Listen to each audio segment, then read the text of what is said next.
నమస్కారం MCN news కు స్వాగతం. ఈనాటి ముఖ్యాంశాలు. బెంగళూరు బయ్యాలి కావలిలోని టీటీడీ శ్రీవారి ఆలయాన్ని సందర్శించిన చైర్మన్ బిఆర్ నాయుడు దంపతులు. చైర్మన్ కు పూర్ణకుంభ స్వాగతం పలికిన అర్చకులు, అధికారులు. తిరుపతిలో సౌండ్ పొల్యూషన్ కు అవకాశం లేకుండా వాహనదారులు ప్రశాంత వాతావరణానికి సహకరించాలి. పిలుపునిచ్చిన Tirupati traffic DSP Ramakrishnachari. SVIMS contract కార్మికులకు వేతనాలు పెంచాలి, హోదాను మార్చాలి. సమస్యలను పరిష్కరించకుంటే సమ్మెబాట తప్పదు, హెచ్చరించిన సిఐటియు. వార్తల్లోని వివరాలు. బెంగళూరు బయ్యా కావలిలోని టీటీడీ శ్రీవారి ఆలయాన్ని టీటీడీ చైర్మన్ బిఆర్ నాయుడు దంపతులు సందర్శించారు. చైర్మన్ కు అర్చకులు, అధికారులు పూర్ణకుంభ స్వాగతం పలికారు. బెంగళూరు బయ్యాలి కావలిలోని టీటీడీ శ్రీవారి ఆలయాన్ని చైర్మన్ బిఆర్ నాయుడు దంపతులు సందర్శించారు. అర్చకులు, అధికారులు చైర్మన్ కు పూర్ణకుంభ స్వాగతం పలికారు. అనంతరం ప్రత్యేక పూజలు చేసి స్వామివారిని చైర్మన్ దంపతులు దర్శించుకున్నారు. దర్శన అనంతరం వేద మంత్రాలతో చైర్మన్ దంపతులను అర్చకులు ఆశీర్వదించి పట్టు వస్త్రాలతో సత్కరించారు. అనంతరం అన్నప్రసాద కేంద్రంలో భక్తులకు చైర్మన్ అన్నప్రసాద వితరణ చేశారు. ఆలయంలో పూజా విధానాలను గురించి, భక్తులకు కల్పిస్తున్న సదుపాయాల గురించి సిబ్బందిని అడిగి తెలుసుకున్నారు. స్విమ్స్ కాంట్రాక్ట్ కార్మికుల సమస్యలు పరిష్కారం చేయాలని గత 2.5 సంవత్సరాల కాలంగా అనేక మార్లు అధికారులకు విన్నవించినా, ధర్నాలు చేసినా సమస్యలు పరిష్కారం కాకపోవడంతో కార్మికులు ఈ నెల 4వ తేదీ SVIMS director, TTD chairman, TTD EO, రాష్ట్ర ప్రభుత్వానికి, కార్మిక శాఖకు, ప్రజా ప్రతినిధులకు, జిల్లా కలెక్టర్కు, జిల్లా ఎస్పీకి అందరికీ చట్టబద్ధంగా సమ్మె నోటీసు రిజిస్టర్ పోస్టులో పంపించడం జరిగింది. సమ్మె నోటీసు పంపి 8 రోజులు అవుతున్నా యాజమాన్యం మొండిగా వ్యవహరించడంతో స్విమ్స్ ఎమర్జెన్సీ వార్డు ముందు ఉన్న ఎన్టీఆర్ విగ్రహం వద్ద కార్మికులు పెద్ద ఎత్తున ధర్నా కార్యక్రమం నిర్వహించడం జరిగింది. ఈ సందర్భంగా ధర్నా కార్యక్రమాన్ని ఉద్దేశించి సిఐటియు జిల్లా ప్రధాన కార్యదర్శి కందరపు మురళి, జిల్లా అధ్యక్షులు Balasubrahmanyam, SVIMS workers union working president Venugopal, CITU నగర ప్రధాన కార్యదర్శి మాధవ్, హాకర్స్ యూనియన్ జిల్లా కార్యదర్శి బుజ్జి ఈ కార్యక్రమాన్ని ఉద్దేశించి ప్రసంగించారు. గత 2.5 ఏళ్లుగా శానిటేషన్ పేరు మార్చి గతంలో మా వార్డు బాయ్లుగా పరిగణించాలని కోరుతూ పలుమార్లు విన్నపాలు చేశామని, అధికారులు చేసిన పొరపాట్లకు ఏళ్ల తరబడి నుండి తక్కువ వేతనాలకు పనిచేయాల్సి వస్తుందన్నారు.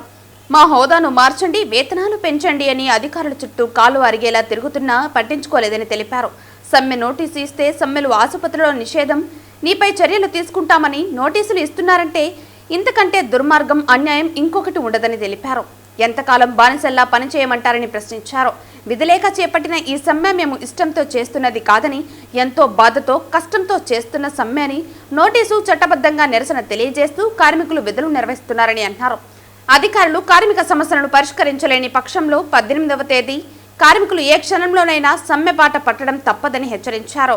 సమ్మెబాట పడితే ప్రతి పరిణామానికి బాధ్యత స్విమ్స్ యాజమాన్యం వహించాలని, ఆ పరిస్థితులు తెచ్చుకోక వెంటనే సమస్యను పరిష్కరించాలని సిఐటియు యూనియన్ డిమాండ్ చేస్తోందని అన్నారు.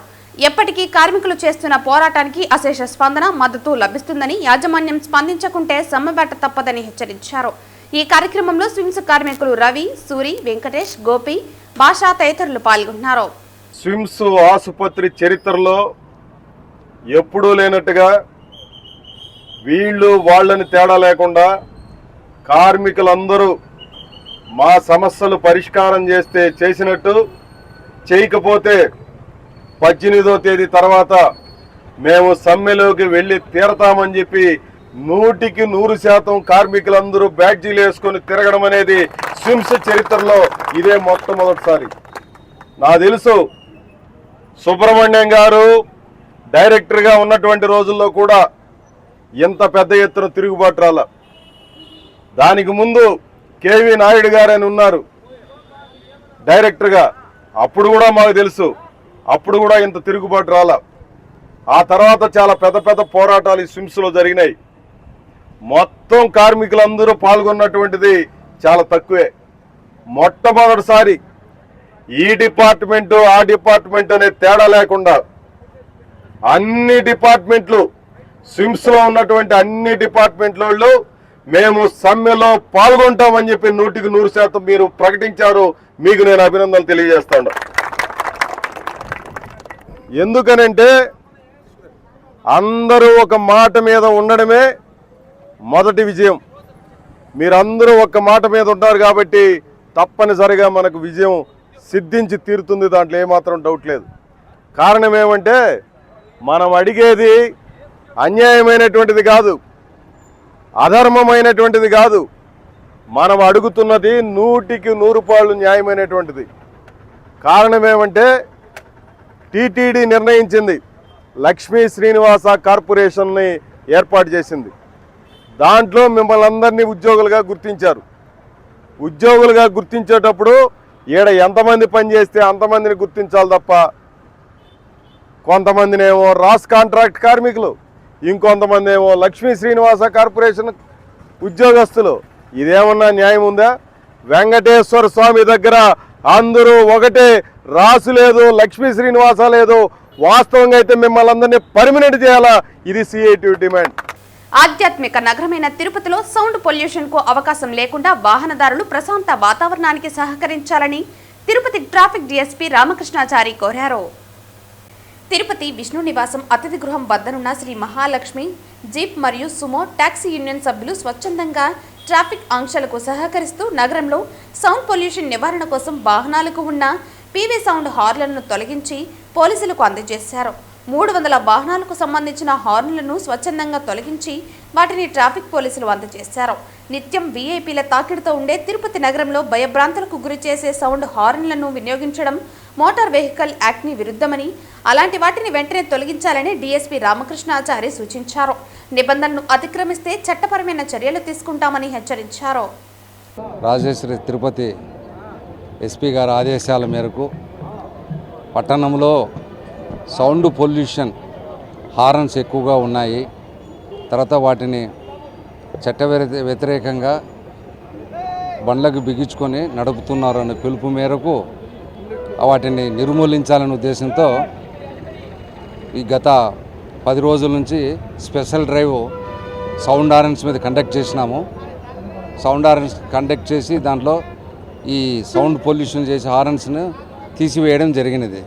ఈరోజు ఇదే విషయం మన రాజేష్ యాదవ్ గారికి Mahalakshmi jeep and Sumo association వాళ్ళకి తెలిపినందువల్ల ఆయనే స్వచ్ఛందంగా, సార్ మా అసోసియేషన్లో సౌండ్ హారన్స్ లేకుండా మేమే స్వచ్ఛందంగా తీసివేస్తాము, మాకు 2 రోజులు టైం ఇమ్మని అడిగితే ఆయన విన్నపం మేరకు ఈరోజు వరకు టైం ఇచ్చినాము. ఈరోజు ఆయన స్వచ్ఛందంగా ఆ జీబులను వాళ్ళని అసెంబుల్ చేసి వాళ్ళకి సౌండ్ హారన్స్ తీసివేసినందుకు మా డిపార్ట్మెంట్ తరఫున అతనికి అభినందనలు తెలియజేస్తూ, ఇక మీదట ఎవరైనా సౌండ్ హారన్స్ ఉంటే ఆ సౌండ్ హారన్స్ను సీజ్ చేసి చట్టరీత్యా ఎంయూ యాక్ట్ ప్రకారము చర్యలు తీసుకుంటామని హెచ్చరిస్తూ, మరియు స్వచ్ఛందంగా సౌండ్ హారన్స్ తీసివేయాలని మనవి చేసుకుంటున్నాం. ఆటోల మీద ఈసారి పోలీసు మేము సీజ్ చేస్తే చట్టరీత్యా ఒక సౌండ్ హారన్ చేసిన వాళ్ళకి భారీ జరిమానా విధించబడుతుంది. తర్వాత అదేవిధంగా మళ్ళీ రిపీట్ అయితే అతని డ్రైవింగ్ లైసెన్స్ క్యాన్సిల్ చేయడానికి ప్రపోజల్ పంపిస్తాం. కాబట్టి ఈ సౌండ్ హారన్స్ అనేది ఆటోస్ కానీ 2 వీలర్స్ కానీ ఎనీ వాహనం అన్ని వాహనాలకు వర్తిస్తుంది. చట్టమంతా అన్ని వాహనాలకు ఒకటే. కాబట్టి ఈరోజు వీళ్ళు జీపు సుమో అసోసియేషన్ వాళ్ళు వచ్చినందువల్ల వీళ్ళకి ఒక్కరికే కాదు, ఇది అందరికీ వర్తిస్తుంది. దీని మీద కంటిన్యూగా రైడ్స్ చేయబడతాయి. తిరుపతిలో మోటార్ కార్మికులు చాలామంది ఉండడం, యాత్రికుల్ని ప్రతినిత్యం తిరుమలకి తిరుపతికి తీసుకురావడం అందరికీ తెలిసిన విషయమే. కానీ ఇక్కడ విఐపీస్ తాకిడి ఎక్కువగా ఉంటుంది. ఇలాంటి దగ్గర సౌండ్ పొల్యూషన్ అనేది చేయకూడదు. దాన్ని ఎస్పీ గారు ఈ వెహికల్స్కు ఉండే సౌండ్ పొల్యూషన్ మొత్తం తగ్గించాలనే ఒక భావంతో పెద్ద పెద్ద హారన్లు, పైప్ హారన్స్, జనాల్ని భయాందోళనకు గురి చేసే అలాంటి హారన్స్ అన్నీ కూడా తీసేయాలని చెప్పి ఒక 10 రోజుల నుంచి హారన్ సౌండ్ పొల్యూషన్ అనే ఒక డ్రైవింగ్ నడిపారు వీళ్ళు. ట్రాఫిక్ డిఎస్పీ గారి దగ్గరికి వెళ్ళి నేను ఒక చిన్న విజ్ఞప్తి చేశాను. సార్ మాకు ఒక 2 days ఇవ్వండి, మా అసోసియేషన్లో 300 వెహికల్స్ పైన ఉన్నాయి, మా వెహికల్స్కి మేమే స్వచ్ఛందంగా పోలీస్ డిపార్ట్మెంట్కి మేము సహకరించి మీ పక్కన మేము నిలబడుకున్నట్లుగా మేము ఒక అసోసియేషన్ నుంచి ఈ హారన్స్ అన్ని రిమూవ్ చేస్తే మమ్మల్ని చూసి కొంతమంది ఇన్స్పైర్ అయ్యి ఈ హారన్స్ అన్ని రిమూవ్ చేయాలి సార్ మీకు మేము పని ఒత్తిడిని కొంచెం తగ్గిస్తామని చెప్తే ఆయన నన్ను అప్రిషియేట్ చేసి 2 days టైం ఇస్తాను, నేను చెప్పిన టైంకి మీ హారన్స్ అన్ని తీసేయండి, మళ్ళీ ఇంకెప్పుడు మీరు పెద్ద పెద్ద హారన్లు ఎక్కువ సౌండ్ పొల్యూషన్ చేసేవన్నీ పెట్టకూడదని చెప్పారు. నేను ఆయనకి ధన్యవాదాలు తెలియజేస్తున్నాను. నా మాట ప్రకారం 2 రోజులు టైం ఇచ్చినందుకు ఆయన నాకు మాట ఇచ్చిన ప్రకారమే నేను 2 daysలో వచ్చి ఈ హారన్స్ అన్ని కూడా రిమూవ్ చేసి ఇంక మీద మేము ఇలాంటి హారన్లు పెట్టుకొని జనాల్ని ఇక్కడికి వచ్చే యాత్రికుల్ని భయాందోళనకు గురి చేయమని చెప్పి ఈ మీడియా ద్వారా నేను తెలియజేస్తున్నాను. ప్రజాస్వామ్య దేశంలో పత్రికా గొంతుకును అణచివేయాలనే దురుద్దేశంతో కొమ్మినేని శ్రీనివాస్ పైన కక్ష సాధింపు చర్యలలో భాగంగా ఎస్సీ ఎస్టీ కేసును బనాయించి అక్రమ అరెస్టు చేయించిన కూటమి ప్రభుత్వానికి ఈరోజు సుప్రీంకోర్టు వారి తీర్పు ఒక చెంపు పెట్టినా నిలిచిందని, న్యాయం గెలిచిందని, సుప్రీంకోర్టు తీర్పు ప్రజాస్వామ్య వ్యవస్థను కాపాడిందని తిరుపతి మాజీ ఎమ్మెల్యే భూమన కరుణాకర్ రెడ్డి అన్నారు. సుప్రీంకోర్టు ఈరోజు ఒక అత్యద్భుతమైనటువంటి తీర్పును వెలువరించింది. ప్రజాస్వామ్యాన్ని పరిరక్షించడానికి నడుం బిగించినట్టుగా ఆంధ్రప్రదేశ్ రాష్ట్రంలో పత్రికా స్వేచ్ఛను పూర్తిగా సర్వనాశనం చేస్తున్న ప్రభుత్వానికి ఒక పెద్ద చెంపదెబ్బలాగా ఆ తీర్పు కనపడుతోంది. డిబేట్ను నిర్వహిస్తున్నటువంటి విశ్లేషకుడి మీద ఎస్సీ ఎస్టీ కేసు బనాయించి ఆయన భౌతికంగా ఆయన్ను నిర్బంధించి వైఎస్ఆర్ కాంగ్రెస్ పార్టీ మీద పెద్ద ఎత్తున నిందారోపణలు మోపి సాక్షి కార్యాలయాల మీద రౌడీలతో దాడులు చేయించి ఒక రౌడీ మూక సామ్రాజ్యం ఆంధ్రప్రదేశ్లో కొనసాగుతోంది అన్నటువంటి సంకేతాలకి ఈ రోజున సుప్రీంకోర్టు ఇచ్చినటువంటి తీర్పు కొమ్మినేని శ్రీనివాసరావు గారి యొక్క అరెస్టు అక్రమమని, కొమ్మినేని శ్రీనివాసరావు గారిని వెంటనే విడుదల చేయాలని, మేము కూడా కోర్టులో విచారణ జరుగుతున్నప్పుడు కొన్ని విషయాలలో నవ్వుతూ ఉంటాం, అలాగని ఈ రకంగా అర్థం చేసుకుంటామా అన్నటువంటి వ్యాఖ్యానం కూడా చేసి ఆ డిబేట్ నిర్వహించినటువంటి వ్యక్తికి అక్కడ ఆ మాటలు మాట్లాడినటువంటి వ్యక్తితో సంబంధం ఏమిటి అన్నటువంటి ప్రశ్నను వేస్తూ ఈ రకంగా ఆయనను అరెస్టు చేయటం అక్రమమని చాలా స్పష్టమైనటువంటి తీర్పు ఇచ్చి ప్రజాస్వామ్య పునాదులని చాలా గొప్పగా నిలబెట్టింది ఈ రోజున సుప్రీంకోర్టు.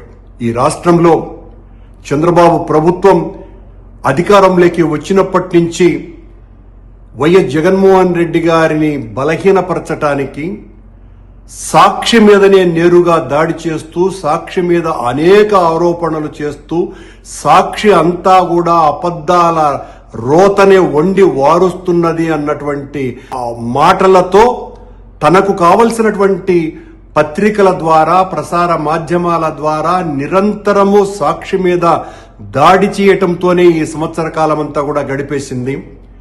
ఈ రోజున ఆ కొమ్మినేని శ్రీనివాసరావు గారు విశ్లేషకుడుగా ఉన్నటువంటి సందర్భంలో కృష్ణంరాజు అన్నటువంటి జర్నలిస్టు మాట్లాడినటువంటి మాటలతో కొమ్మినేని శ్రీనివాసరావు గారికి ఏ సంబంధము లేకపోయినా దానిని ఆయన అభ్యంతర పెట్టినా ఆ తర్వాత దానికి క్షమాపణలు చెప్పినా కూడా చల్లారనటువంటి చంద్రబాబు గారు, ఆయన కూటమి నాయకులు, కార్యకర్తలు ఈ పచ్చదండంతా కూడా రౌడీల అవతారం ఎత్తి సాక్షి కార్యాలయాల మీద రాళ్లతోనూ చెప్పులతోనూ దాడి చేస్తూ, కాళ్లతో తన్నుతూ, సాక్షి పేపర్లను కాల్చివేస్తూ సాక్షి ఇంత దుర్మార్గానికి పాల్పడుతోంది అని ప్రజల్లో విషబీజాలు నాటేటువంటి ప్రయత్నం 4 రోజులుగా పెద్ద ఎత్తున చేస్తున్నటువంటి ఈ అరాచక ముఠా ప్రయత్నాలకు సుప్రీంకోర్టు పెద్ద ఎత్తున సమాధానం చెప్పింది. ఈ రోజున ఈ అరెస్టు అక్రమమని ప్రకటించింది, ప్రజాస్వామ్యాన్ని పరిరక్షించింది. మొత్తం పాత్రికేయ సోదరులే కాకుండా ఆంధ్ర రాష్ట్రంలోనూ, ఆ మాటకొస్తే భారతదేశంలో ఉన్న ప్రజాస్వామ్యవాదులందరూ కూడా ఈ తీర్పు పట్ల ఆనందాన్ని వ్యక్తపరుస్తున్నారు. ఈ రకంగా ప్రజాస్వామ్యాన్ని పరిహసిస్తూ, ప్రజాస్వామ్యానికి బందీలుగా చేస్తూ, ప్రజాస్వామ్యంలో ఈ రకమైనటువంటి చర్యలు ఉండకూడదని ఎంత ఘోషిస్తున్నప్పటికీ కూడా పెత్తనం మా చేతిలో ఉంది, అధికారం మా చేతిలో ఉంది, మేమేమైనా చేస్తాము అన్నటువంటి తెలుగుదేశం పార్టీ కూటమి ప్రయత్నాలకు పెద్ద విఘాతంలాగా ఈరోజు సుప్రీంకోర్టు తీర్పు ఇచ్చింది. తద్వారా ఈ 4 రోజుల పాటు సాక్షి కార్యాలయాల మీద దాడి చేసినటువంటి ఈ గూండాలు, రౌడీల యొక్క అరాచకత్వం ఏ పాటిదో ప్రజలకందరికీ కూడా తెలిసింది. సాక్షి మీద దాడి చేసినటువంటి వాళ్ళందరి మీద క్రిమినల్ చర్యలు బనాయించాల్సినటువంటి అవసరం ఉన్నదని ఈ సందర్భంగా గుర్తు చేస్తున్నాం. కోలారు హైవేపై తెల్లవారుజామున ఘోర రోడ్డు ప్రమాదం జరిగింది. తిరుపతి నుండి వస్తున్న లారీని ఆంధ్ర ట్రాన్స్పోర్ట్ బస్సు ఢీకొనడంతో 3 అక్కడికక్కడే మరణించారు. ఆసుపత్రిలో చికిత్స పొందుతూ మరో 3 మరణించారు. ఈ ప్రమాదంలో 16 మంది ప్రయాణికులు గాయపడ్డారు. వారిలో 2 పరిస్థితి విషమంగా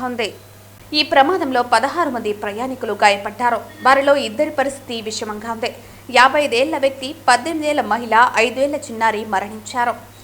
హోస్కోట్ తాలూకాలోని గొట్టిపుర గేట్ సమీపంలో ఈ ఘటన జరిగింది.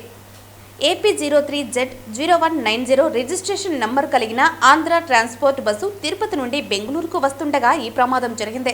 కోలార్ హోస్కోట్ జాతీయ రహదారిపై ఈ ప్రమాదం జరిగింది. ఎదురుగా వచ్చిన ప్రమాదంలో ఆంధ్ర ట్రాన్స్పోర్ట్ బస్సు పూర్తిగా నుజ్జునుజ్జైంది. బస్సు లారీని ఓవర్టేక్ చేయడానికి ప్రయత్నిస్తున్నప్పుడు లారీ వెనుక నుండి ఢీకొట్టింది. ఢీకొన్న బస్సు ముందు భాగం మరియు ఒకవైపు పూర్తిగా దెబ్బతిన్నాయి. క్షతగాత్రులు హోస్కోట్లోని సిలికాన్ సిటీ ఆసుపత్రిలో చికిత్స పొందుతున్నారు.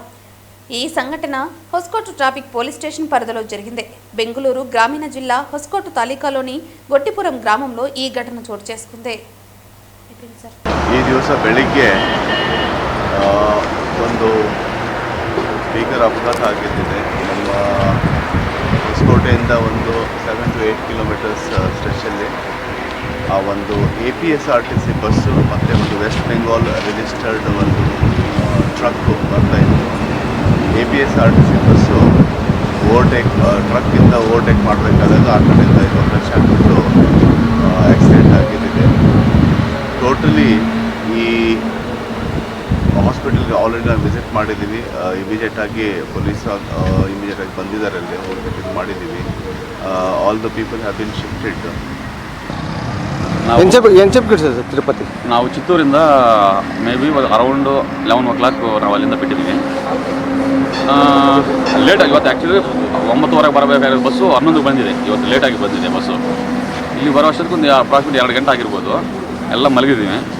ಸೌಂಡ್ ಬಂದು ನೋಡೋ ಅಷ್ಟೊತ್ತಿಗೆ ಈ ಟಾಪೇ ಇಲ್ಲ ಬಸ್ಸು ಏನಾಗಿದೆ ಅಂತ ನೋಡೋ ಅಷ್ಟೊತ್ತಿಗೆ ಎಲ್ಲರೂ ಕಲಿತಾ ಇದ್ದಾರೆ. ನೋಡ್ಕೊಂಡ್ರೆ ನಾವು 4ನೇ ಸೀಟಲ್ಲಿದ್ದೀವಿ. ನಾವು ಏನಾಗಿದೆ ಅಂತ ನಾವು ಮಿಸ್ಸಸ್ಸು ಕಾಲು ಅಷ್ಟೊತ್ತಿಗೆ ಡ್ಯಾಮೇಜ್ ಆಗಿಬಿಟ್ಟಿದೆ. ಮುಂದೆ ನೋಡಿದ್ರೆ ಎಲ್ಲರೂ ಬಿದ್ದಿದ್ದಾರೆ. ಎಲ್ಲ ನಾವೇ ಎತ್ತು ಕೆಳಗಡೆ ಹಾಕಿದ್ದೀವಿ. ಅಷ್ಟೊತ್ತಿಗೆ ತುಂಬ ಒಂದು 15-20 ನಿಮಿಷ ಆಯಿತು. ಒಂದು ಆಂಬುಲೆನ್ಸ್ ಬಂತು ಫಸ್ಟು. ಆಮೇಲೆ 4-5 ಆಂಬುಲೆನ್ಸ್ ಬಂದಿದ್ದಾರೆ. ಬರೋ ಅಷ್ಟೊತ್ತಿಗೆ ತುಂಬ ಜನಕ್ಕೂ ಏಟಾಗಿದೆ. ಒಂದು 4-5 ಜನ ಅನ್ಕಾನ್ಷಿಯಸ್ಸಲ್ಲಿದ್ದರು. ಯಾರಿಗೆ ಏನಾಗಿದೆ ಅಂತ ಗೊತ್ತಿಲ್ಲ. ನಮ್ಮವ್ರಿಗಂತೂ ಸ್ವಲ್ಪ 2 ಕಾಲು ಹೋಗ್ಬಿಟ್ಟಿದೆ. ನಮ್ಮ ಸರ್ ಏನೆಲ್ಲ ಆಗಿದೆ, ಎಷ್ಟು ಇಂಜುರ್ಡ್ ಇದ್ದಾವೆ, ಡೆತ್ ಎಷ್ಟಾಗಿದೆ? ಸರ್ ಇದು APSRTC ಗಾಡಿ ಟುವರ್ಡ್ಸ್ ಬ್ಯಾಂಗ್ಳೂರ್ ಬರ್ತಾ ಇರೋದು. ಲಾರಿಗೆ ಕಂಪ್ಲೀಟು ಕ್ರ್ಯಾಶ್ ಆಗಿ ಅರ್ಧ ಬಸ್ಸು ಡ್ಯಾಮೇಜ್ ಆಗಿದೆ. ಸೊ ಇದರಲ್ಲಿ ನಮ್ಗೆ ಸಿಗ್ತಿರೋ ಮಾಹಿತಿ ಪ್ರಕಾರ ಆಲ್ಮೋಸ್ಟ್ ಒಂದು 5ರಿಂದ 6 ಕ್ಯಾಶುಯಾಲಿಟಿ, ಅಂದರೆ ಒಂದು 4ರಿಂದ 5 ಡೆತ್ ಆಗಿದೆ. ಈಗ ನಮ್ಮ ಹಾಸ್ಪಿಟ್ಲಲ್ಲಿ ಆಲ್ಮೋಸ್ಟ್ 12 ಪೇಷಂಟ್ ಇದ್ದಾರೆ. ಅದರಲ್ಲಿ ಒಂದು ಬ್ರಾಡ್ ಡೆಡ್, ಒಂದು ಡೆತ್ ಆಗಿದೆ, ಮಗು 2 ವರ್ಷದ್ದು. ಇನ್ನು 3 ಜನ ತುಂಬ ಕ್ರಿಟಿಕಲ್ ಆಗಿದ್ದಾರೆ. ಇನ್ನು ಮಿಕ್ಕಿದ 8 ಜನ ಸ್ಟೇಬಲ್ ಆಗಿದ್ದಾರೆ, ಫ್ರಾಕ್ಚರ್ಗಳಿದ್ದಾವೆ, ರೆಡಿ ಮಾಡ್ತಾರೆ. వార్తలు ముగించే ముందు ముఖ్యాంశాలు మరోసారి. బెంగళూరు బయ్యాలి కావలిలోని టీటీడీ శ్రీవారి ఆలయాన్ని సందర్శించిన చైర్మన్ బిఆర్ నాయుడు దంపతులు. చైర్మన్ కు పూర్ణకుంభ స్వాగతం పలికిన అర్చకులు, అధికారులు. తిరుపతిలో సౌండ్ పొల్యూషన్ కు అవకాశం లేకుండా వాహనదారులు ప్రశాంత వాతావరణానికి సహకరించాలి. పిలుపునిచ్చిన Tirupati traffic DSP Ramakrishnachari. SVIMS contract కార్మికులకు వేతనాలు పెంచాలి, హోదాను మార్చాలి. సమస్యలను పరిష్కరించకుంటే సమ్మెబాట తప్పదు, హెచ్చరించిన CITU. ఈ వార్తలు ఇంతటితో సమాప్తం. తిరిగి వార్తల్లో మళ్ళీ కలుద్దాం. అంతవరకు సెలవు. నమస్కారం.